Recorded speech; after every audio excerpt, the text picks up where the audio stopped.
She thought she was finally going home. Then the aircraft began falling, and the crew discovered their quiet passenger had a secret. Elena Voss had chosen seat 9C for one simple reason: nobody could see her there. It was close enough to the front that she could get off quickly, but far enough from the cockpit to avoid conversation. She had spent the last 11 months living around machines that demanded attention every second, and now all she wanted was silence. The Airbus A321neo was flying north toward Anchorage through a corridor of darkening clouds, its engines producing the steady low vibration that had already begun pulling her toward sleep. She wore no uniform. No insignia. No military watch. Nothing that suggested she had once spent years climbing into aircraft that could cross the sound barrier before most people finished breakfast. The passenger beside her, a retired-looking man with silver hair, had noticed the small aviation book sticking out of her bag. "You work in aviation?" he asked. Elena smiled politely. "Something like that." He nodded and returned to his newspaper. Elena turned toward the window. Below her, Alaska stretched across the darkness like a continent made of shadows and ice. She closed her eyes. For the first time in months, she allowed herself to believe she was simply a passenger. Then the aircraft made a sound that passengers weren't supposed to hear. A deep metallic shudder passed through the floor. Elena's eyes opened immediately. The engine note changed. And somewhere behind the cockpit door, an alarm began screaming. The first drop lasted only 3 seconds. But 3 seconds was enough. Passengers screamed as the aircraft suddenly sank through turbulent air. A drink flew from a tray and splashed across the ceiling. A suitcase shifted inside an overhead compartment. Someone near the rear shouted for a flight attendant. Elena didn't scream. She watched. The aircraft recovered from the first drop, but something about the recovery was wrong. It rolled left. Then right. Then left again. Not violently enough to look catastrophic. Just enough to tell someone experienced that the aircraft was not responding the way it should. Elena's fingers tightened around the armrest. The captain should have corrected that immediately. Instead, the aircraft continued drifting. The cabin lights flickered. Then came the announcement. "Ladies and gentlemen, please remain seated and keep your seat belts fastened." The voice belonged to Maya Ortiz, the senior flight attendant. But her voice was trembling. Elena looked toward the front. A second later, the aircraft lurched again. The silver-haired man beside Elena grabbed his seat. "What is happening?" Elena didn't answer. She was listening. The engines sounded normal. The turbulence wasn't. Something else was wrong. Then the aircraft pitched downward. And this time, it didn't immediately recover. The cabin became strangely quiet when the captain's voice failed to appear. There was no reassuring explanation. No calm command. No, "Remain seated, we're experiencing turbulence." Instead, there was another sharp chime. Maya Ortiz appeared at the front of the cabin. Her face had lost its color. She held the interphone receiver tightly. "Ladies and gentlemen," she said, "we are dealing with an emergency." A baby began crying somewhere behind Elena. Maya swallowed. "We need everyone to remain seated." Then she looked toward the cockpit. Her eyes moved across the passengers. Slowly. Desperately. "Is there anyone on board with professional flight experience?" Several passengers exchanged confused looks. A man near the aisle raised his hand halfway. "I fly helicopters recreationally." Maya shook her head. "Military." Nobody answered. "Airline pilot." Silence. Elena looked down at her hands. She had promised herself that chapter was finished. She had left the Air Force after one final test flight ended with a mechanical failure that nearly killed her. She had sworn never to fly another aircraft professionally. But then the aircraft dropped again. This time, the cabin ceiling seemed to rush toward them. Elena opened her seat belt. The men beside her stared. "Where are you going?" Elena stood. "To the cockpit." Maya met Elena halfway down the aisle. "You're a pilot?" Elena nodded. "What kind?" "Test pilot." Maya stared at her. "Military?" Yes. Maya didn't ask another question. She grabbed Elena's arm and pulled her toward the front. The cockpit door opened. The scene inside looked nothing like a normal flight deck. Captain Daniel Mercer was strapped into his seat, unconscious. Blood ran from a cut above his eyebrow. First Officer Luke Harlan was conscious, but barely. His left hand was holding the controls while his right arm hung uselessly against his chest. The aircraft was descending. Elena stepped through the doorway. Luke looked at her. "Who are you?" "Elena Voss." "Airline." "No." His eyes widened. "Military."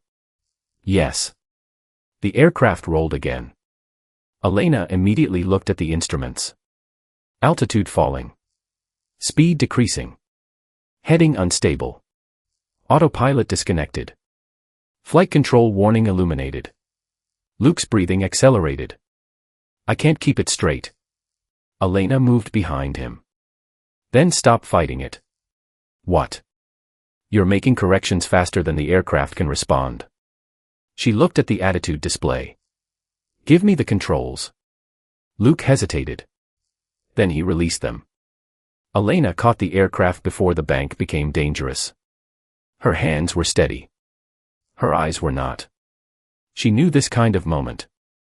The machine was confused. The people were terrified. And panic would make everything worse. Elena had flown fighters. She had flown experimental aircraft that behaved differently every time a test point changed. But an Airbus A321 was another world. It was heavier. Slower. And less forgiving of sudden movements. She gently leveled the wings. The nose was still too low. She added power. The engines responded. The aircraft began climbing. Luke stared at her. "You've never flown this aircraft." "No." His face went pale. "Then how are you doing this?" Elena kept her eyes forward. By not asking it to do too much at once. She stabilized the aircraft at a safe altitude. Then she looked at the instruments again. There was a warning concerning the flight control system. A second warning indicated degraded automation. The aircraft wasn't completely broken. But the systems were no longer behaving normally. Elena reached for the radio. "Anchorage Center, this is Flight 718 declaring an emergency." Static. Then a controller answered. "Flight 718, go ahead.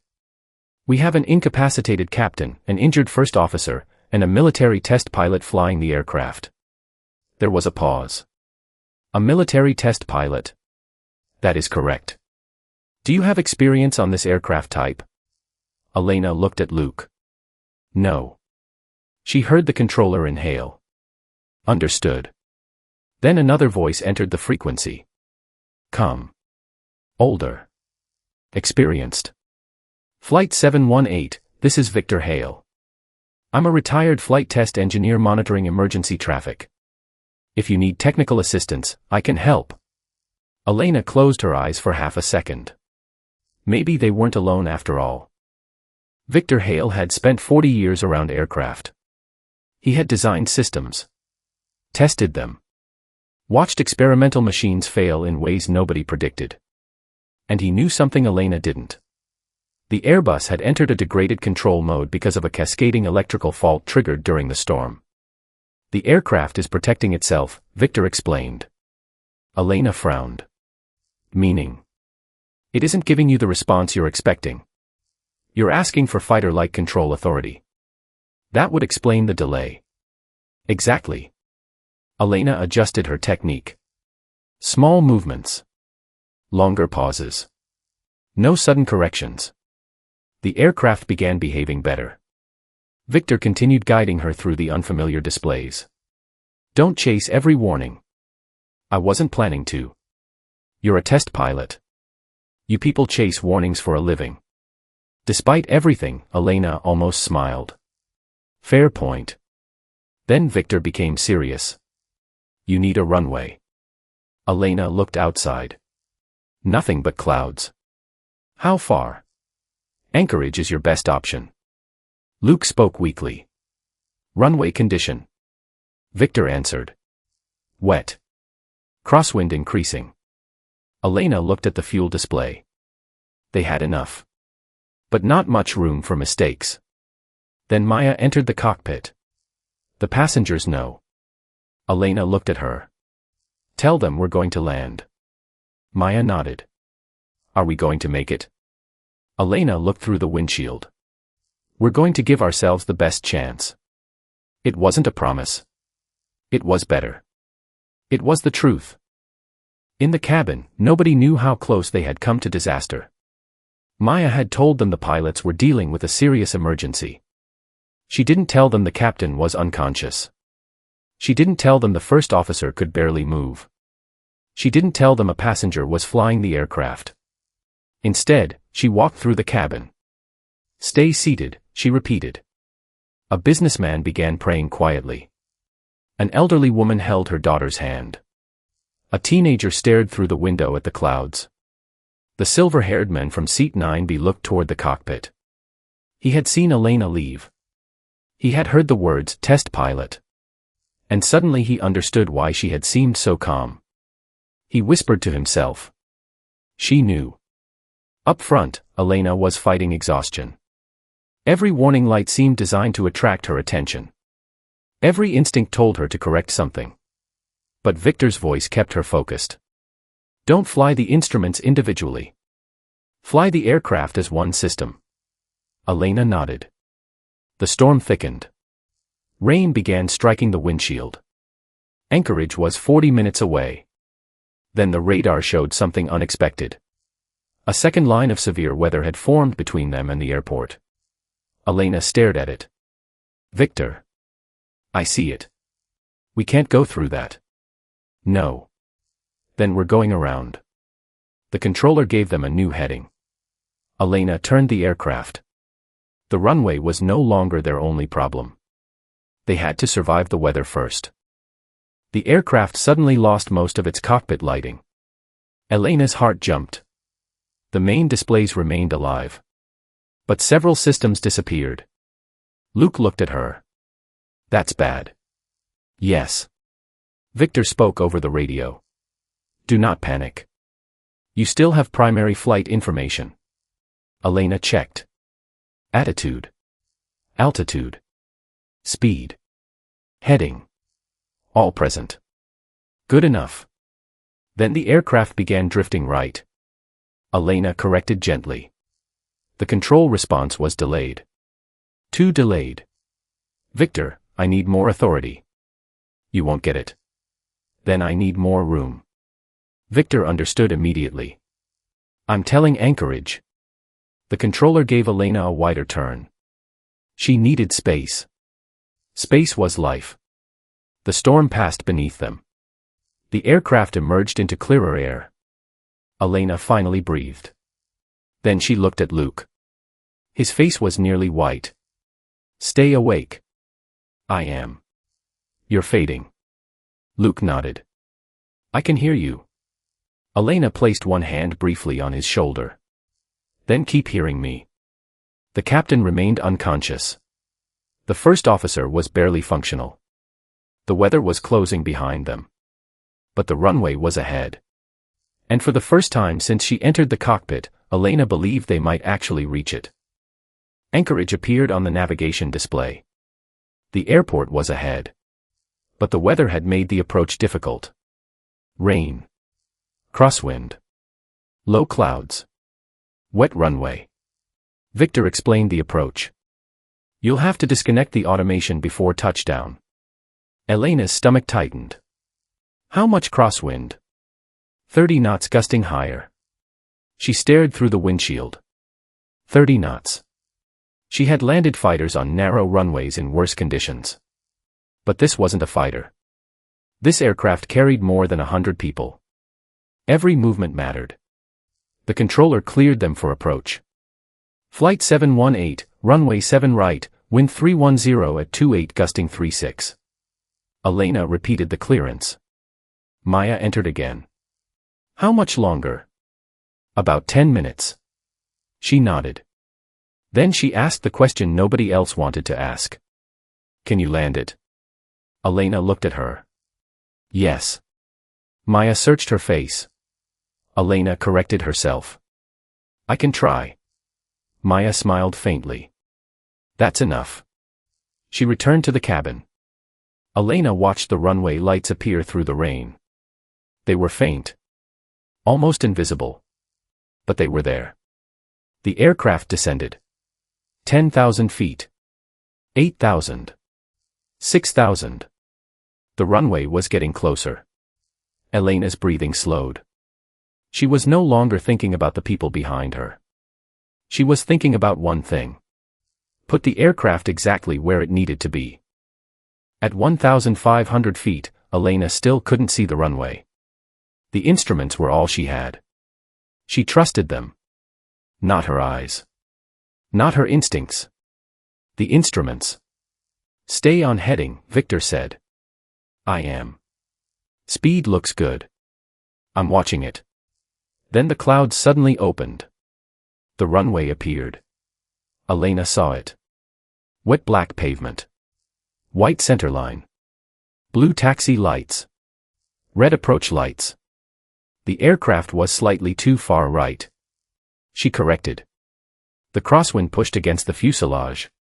She adjusted again. The aircraft responded slowly. Easy, Victor said. Elena didn't answer. She was inside the moment now. The runway filled the windshield. 500 feet. 400. 300. The aircraft was descending toward the pavement. Elena disconnected the remaining automation. The control forces immediately changed. Her arms tightened. The aircraft drifted left. She corrected. The runway edge moved beneath them. Don't chase it, Victor warned. Elena remembered the words. She stopped making large corrections. The aircraft settled. 200 feet. 100. 50. The rain hammered the windshield. 30. 20. Elena raised the nose slightly. The rear wheels touched first. A violent impact shook the aircraft. The main gear held. Then the nose gear slammed down. Elena immediately deployed the spoilers and reverse thrust. The aircraft began slowing. But the runway was soaked. And the crosswind was pushing them sideways. The aircraft was still moving too fast. Elena pressed the brakes harder. The wheels vibrated against the wet pavement. The runway seemed to narrow. For one terrible second, the aircraft began drifting toward the edge. Left. Victor shouted. Elena corrected. Not violently. Precisely. The nose returned toward the center line. The engines roared in reverse.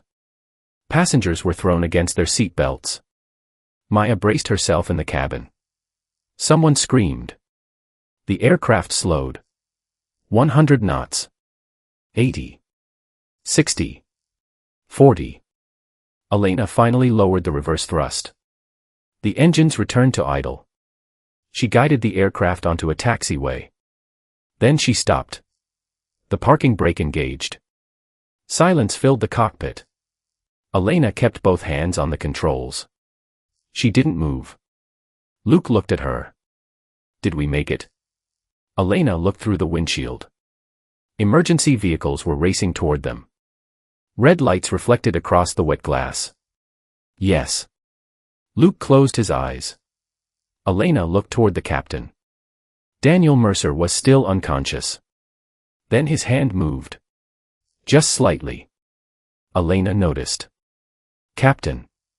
His eyes opened. Confused. Weak. What happened? Elena exhaled. You missed the landing. Mercer stared at her. Who flew? Elena looked toward the cockpit door. Then back at him. A passenger. The cockpit door opened. Maya stood there. For a moment, she simply stared. Then she saw Captain Mercer awake. Tears immediately filled her eyes. Captain.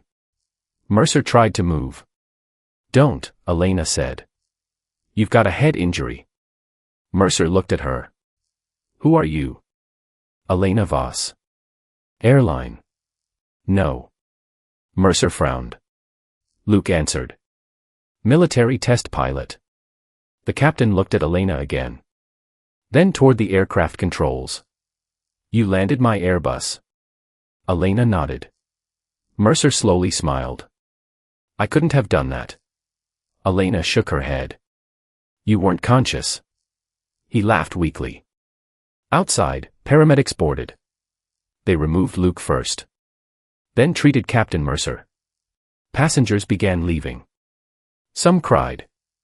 Some hugged each other. Others simply stood in silence. The silver-haired man from 9B approached the cockpit doorway. He looked at Elena. You told me you worked in aviation. Elena gave him a tired smile. I didn't lie. He looked at the aircraft. No.